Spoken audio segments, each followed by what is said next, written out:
श्रोते हो नमस्कार. आकाशवाणी पुणे प्रादेशिक वृत्त विभाग सादर करीत आहे साप्ताहिक घडामोडींचा आढावा घेणारा कार्यक्रम वार्ताचित्र. वार्ताचित्रच्या आजच्या आवृत्तीत आपण ऐकणार आहोत 98व्या अखिल भारतीय मराठी साहित्य संमेलनाच्या अध्यक्षपदी ज्येष्ठ लेखिका डॉक्टर तारा भवाळकर यांची निवड, साहित्य संमेलनाच्या बोधचिन्हाचं मनसे अध्यक्ष राज ठाकरे यांच्या हस्ते अनावरण, ज्येष्ठ पत्रकार अविनाश गोडबोले लिखित ऐसी अक्षरे मेळविली या पुस्तकाचं प्रकाशन, जागतिक मानसिक आरोग्य दिनाच्या पार्श्वभूमीवर डॉक्टर संदीप महामुनी यांचं मनोगत, जागतिक ज्येष्ठ नागरिक दिनानिमित्त पुण्यात विविध कार्यक्रम आणि विविध संस्थांच्या वतीनं पुण्यात आयोजित नवरात्रोत्सवामध्ये आदिशक्तीचा जागर.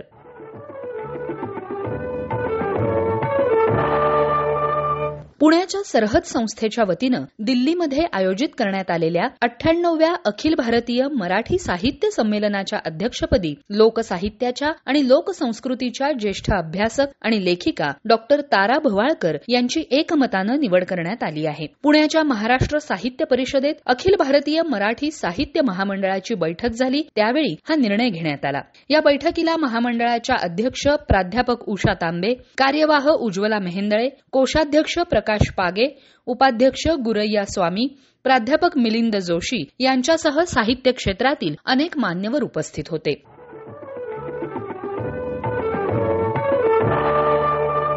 सरहद पुणे आयोजित अखिल भारतीय साहित्य महामंडळाच्या 98व्या अखिल भारतीय मराठी साहित्य संमेलनाच्या बोधचिन्हाचं अनावरण काल महाराष्ट्र नवनिर्माण सेनेचे अध्यक्ष राज ठाकरे यांच्या हस्ते झालं. दिल्ली इथं हे संमेलन 21 ते 23 फेब्रुवारी या कालावधीत होत आहे. या प्रसंगी बोलताना राज ठाकरे म्हणाले, महाराष्ट्रातले साहित्यिक मी गेले अनेक वर्ष मी पाहत आलो, कवी पाहत आलो. तो मराठी बाणा ज्याला म्हणतो ना आपण, तो मराठी बाणा प्रत्येकाच्या अंगात मनात रुजलेला असायचा आणि योग्य वेळी जे ठणकावून सांगणे, राजकारण्यांना बिघडलेल्या एकूणच सांस्कृतिक आणि बाकीच्या सगळ्या गोष्टींना जे ठणकावून सांगण्याची जी धमक हिंमत जी काही वर्षांपूर्वी जी होती, मला कुठेतरी कमी दिसते असं निश्चित वाटतंय. महाराष्ट्राची खरं तर सर्कस झालीय, पण ज्या प्रकारची भाषा महाराष्ट्रामध्ये सध्या राजकारणामध्ये वापरली जाते तिथे त्यांना कान धरून जमिनीवरती आणणं आणि त्यांना शिकवणं, समजवणं हे मला असं वाटतं तुमचं सगळ्यात मोठं कर्तव्य आहे असं मी मानतो. आज मला या कार्यक्रमाला इथे बोलवलं, मला बोधचिन्हाचं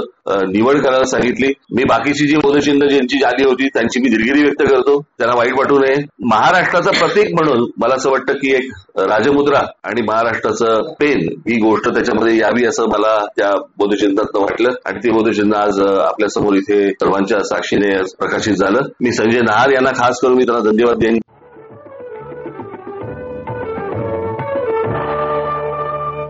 ज्येष्ठ पत्रकार अविनाश गोडबोले लिखित ऐसी अक्षरे मेळविली या पुस्तकाचं प्रकाशन ज्येष्ठ पत्रकार अरविंद गोखले यांच्या हस्ते पुण्यात नुकतंच पार पडलं. ज्येष्ठ साहित्यिक रतनलाल सोनग्रा कार्यक्रमाच्या अध्यक्षस्थानी होते, तर राज्यसभेच्या खासदार मेधा कुलकर्णी प्रमुख पाहुण्या म्हणून उपस्थित होत्या. माजी आमदार उल्हास पवार यांच्यासह अन्य मान्यवर यावेळी उपस्थित होते. लोकशाहीचा चौथा स्तंभ टिकून राहावा यासाठी प्रामाणिक पत्रकारिता करून विकसित भारताचं स्वप्न साकार करावं असा आशावाद मेधा कुलकर्णी यांनी यावेळी व्यक्त केला. त्या म्हणाल्या, ज्यावेळेला मी माझ्या राजकीय कारकिर्दीची सुरुवात केली, खरं तर तो काळ भारतीय जनता पक्षाचा सत्ताधारी म्हणून काम करण्याचा काळच नव्हता.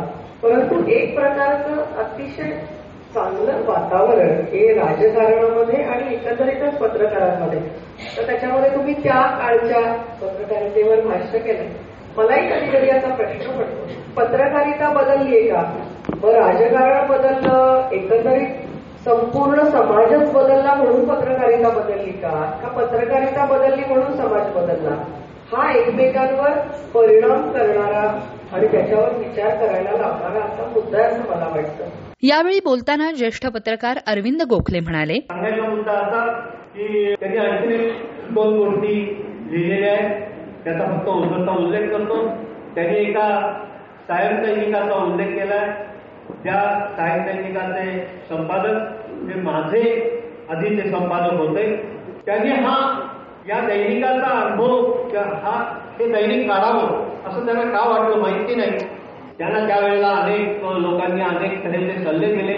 ज्या व्यक्तींवर त्यांनी कडाडून हल्ला चढवलेला होता त्या अर्थकारणावरती अवलंबून हे सायन दैनिक होतं. हा त्यातला दुर्दैव. मला मुख्यतः त्यांच्या लेखनातील शैली आवडलेली आहे. लेखन अतिशय सुंदर झालंय, टू द पॉइंट झालंय आणि कुठेही त्याच्यामध्ये त्यांनी कळसूर असा दाखवलेला नाही. मी पुन्हा एकदा त्यांचं अभिनंदन करतो. हे पुस्तक सर्वांनी आवर्जून वाचावं. त्या काळामध्ये तुम्हाला जायचं असेल, तो काळ अनुभवायचा असेल तर वर्तमानपत्रांच्या संदर्भामध्ये हे पुस्तक खऱ्या अर्थानं वृत्तपत्रांचे विद्यार्थीचं आहे की मला माहिती आहे, पण वृत्तपत्रांच्या विद्यार्थ्यांनी वाचावं, आवर्जून वाचावं असं हे पुस्तक आहे. आणि त्यासाठी मी अविनाश गोडबोले यांचं मनःपूर्वक अभिनंदन करतो. धन्यवाद. आपल्या 40 वर्षांच्या पत्रकारितेतील कारकिर्दीचा आढावा लेखक अविनाश गोडबोले यांनी घेतला. राष्ट्रीय पातळीवर नावाजलेल्या अनेक ज्येष्ठ नेत्यांचे वास्तव्य पण पुण्यात होते. नेमस्त पद्धतीने ही सगळी मंडळी काम करायची. त्यांच्यापैकी अनेकांशी माझा पत्रकार म्हणून संपर्क आला. त्याविषयीच्या आठवणींचं संचित मी या पुस्तक रूपानं आपल्या पुढे सादर केलं. मला खात्री आहे की ते आपल्याला नक्की आवडेल. आज वृत्तपत्राच्या स्थितीतही मोठा बदल झाला आहे. पूर्वीची वर्तमानपत्र संपादकांच्या नावाने ओळखली जायची, पण आज संपूर्ण देशातल्याच वर्तमानपत्र व्यवस्थेत दुर्दैवानं संपादक या संस्थेचं खच्चीकरण झालेलं आहे. संपादकीय विभागावर मार्केटिंग आणि जाहिरात विभागाच्या लोकांनी कब्जा केला. हे पुण्यातच नाही झालं, अख्ख्या देशभर झालेलं आहे. आणि संपादकीय विभागाची धोरणं आता मार्केटिंगचे लोक ठरवतात. त्यामुळे सध्या वर्तमानपत्राची स्थिती निर्माण झाली आहे, त्याविषयी सुद्धा मी मोकळेपणानं या पुस्तकात भाष्य केले. पत्रकारांच्या संघटना, पत्रकारांची आजची स्थिती या संदर्भातही मी मनमोकळेपणाने माझी मतं मांडलेली आहेत. या संबंधात या पुस्तकात मी अधिकच मोकळेपणानं भाष्य केलं असलं तरी त्यात कोणालाही दुखावण्याचा किंवा रोष व्यक्त करण्याचा हेतू नाही, हे देखील मला या ठिकाणी मुद्दाम नमूद करावं लागेल. माझ्या लेखन शैलीवर माधवराव खंडकरांच्या लेखन शैलीचा प्रभाव आहे. त्यामुळे मोजकं आटोपशीर आणि नेमकं लिहावं असं त्यांनी मला सतत सांगितल्यामुळे तेवढ्या आटोपशीर प्रमाणात, आटोपशीर शब्दात मी हे आत्मकथन आपल्याकडून मांडलेलं आहे.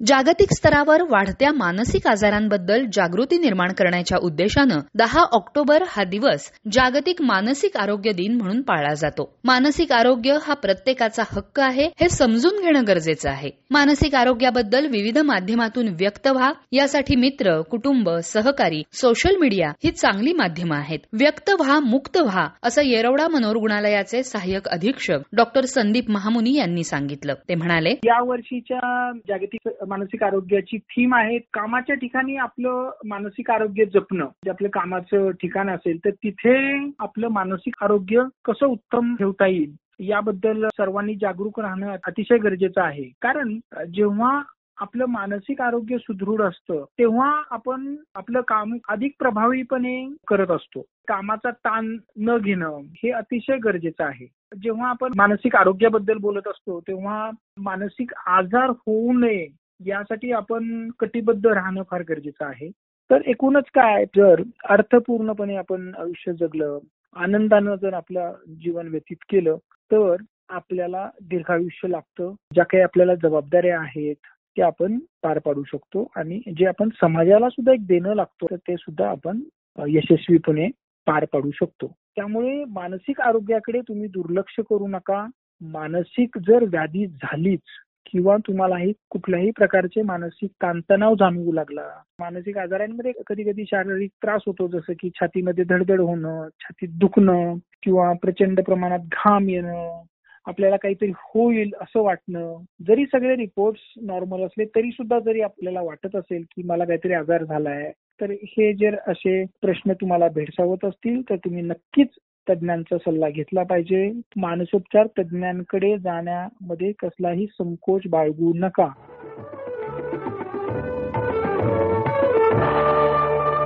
जागतिक ज्येष्ठ नागरिक दिन नुकताच साजरा करण्यात आला. ज्येष्ठ नागरिकांना मान सन्मानानं जगता आलं पाहिजे. मात्र आज समाजात वृद्धाश्रमांची, आधारगृहांची संख्या वाढत आहे, असं मत वृद्ध मित्र स्वयंसेवी संस्थेच्या डॉक्टर बेनझीर पाटील यांनी व्यक्त केलं. याविषयी बोलताना त्या म्हणाल्या, वृद्ध मित्र हे जे कार्यक्रम आहे, तर आमची संकल्पना अशी आहे की वृद्धांना कधीही ओल्ड एज होम किंवा रेसिडेन्शियल होम्समध्ये जायची गरज पडायला नको आणि म्हणून त्यांच्या घरी जाऊन त्यांना सगळ्या सेवा आम्ही देतो. आणि आपल्या देशामध्ये प्रत्येक वृद्धाला ही गरज आहे. आम्हाला हे जाणवतं की काही सेवा, काही गोष्टी ज्यांना शक्य आहे ते परचेस करू शकतात, पण जे वृद्ध तळागाळात, रिमोट विलेजेस मध्ये राहतात, सोशो इकॉनॉमिकली वेगळ्या स्टेटामध्ये असतात, त्यांना काहीही गोष्टी त्यांना मिळत नाही. म्हणून आम्ही असा प्रयत्न करतो की त्यांच्या घरी जाऊन त्यांच्याशी गप्पा मारून, त्यांच्या अडचणी समजून, जे काही त्यांचे चॅलेंजेस आहेत ते नोंदणी करून त्यांचे सोल्युशन्स त्यांना त्यांच्या घरी द्यायचं. घरी शक्य नसेल तर कमीत कमी वस्तीमध्ये वेगवेगळ्या सर्व्हिसेस आणून ते सर्व्हिसेस तिकडे द्यायच्या. आणि काही सर्व्हिसेस जे आम्ही शक्य नाही कम्युनिटीमध्ये किंवा वस्तीमध्ये घेऊन जाणे, जे आम्ही त्यांना स्वतः घेऊन जातो, जे एकटे राहतात आजी आजोबा, किंवा आम्ही त्यांच्या जे घरची मंडळी असते त्यांना एनकरेज करतो अशा सेवा बाहेर जाऊन घेण्यासाठी. तर अशा पद्धतीने आम्ही काम करतो.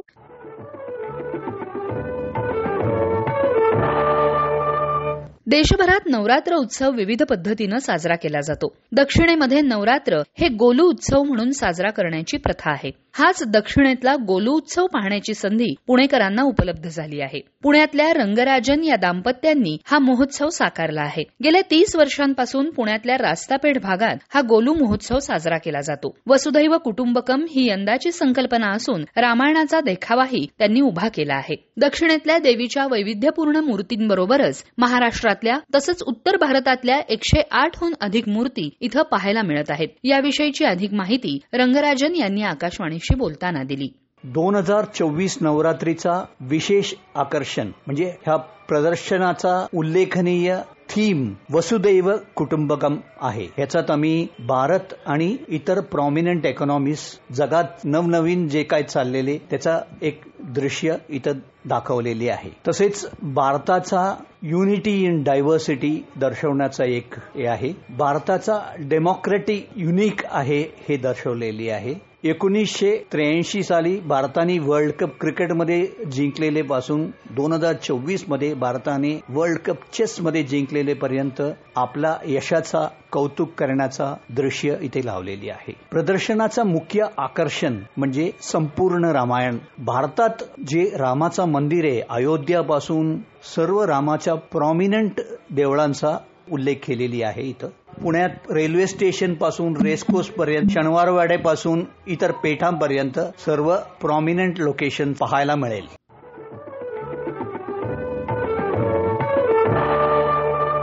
महाराष्ट्राप्रमाणेच पश्चिम बंगालमध्येही मोठ्या प्रमाणात नवरात्र उत्सव साजरा केला जातो. पश्चिम बंगालमध्ये दुर्गापूजेला अनन्यसाधारण महत्व आहे. स्वातंत्र्यपूर्व काळापासून पुण्यातील बंगाली बांधव एकत्र येत दुर्गापूजेचा उत्सव साजरा करतात. यंदाही काँग्रेस भवनाच्या पटांगणात हा महोत्सव साजरा होत आहे. याविषयी त्या उत्सवाच्या आयोजक राखी चॅटर्जी यांनी अधिक माहिती दिली. हे आमचं 85वे वर्ष आहे. दरवर्षी आम्ही बंगालचं वेगळं हस्तशिल्पाचं प्रदर्शन करतो. यावेळी आम्ही बाकुडाचं हस्तशिल्पाचे प्रदर्शन करणार आहे. हे पूर्ण डेकोरेशन कोलकाताचे आर्ट कॉलेजचे छात्र त्यांनी केलेलं आहे. माननीय पोलीस आयुक्त श्री अमितेश कुमार यांच्या हस्ते पूजाचे उद्घाटन होणार आहे. आमचा उत्सव चतुर्थी 7 ऑक्टोबर पासून आनंद मेला या खाद्य महोत्सवाने सुरू होईल, ज्यामध्ये महिला घरगुती बंगाली पदार्थ बनवतात. मेलोडी मेकर्स RD बर्मनचे अविस्मरणीय गाणी सादर करणार आहे. मी सर्वांना आमंत्रण देते की या पूजेसाठी सामील व्हा आणि आमच्या सोबत प्रसाद घ्या.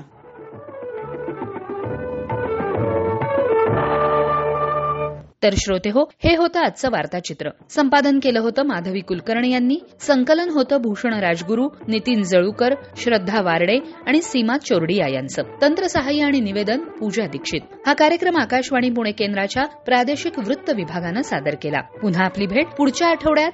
नमस्कार.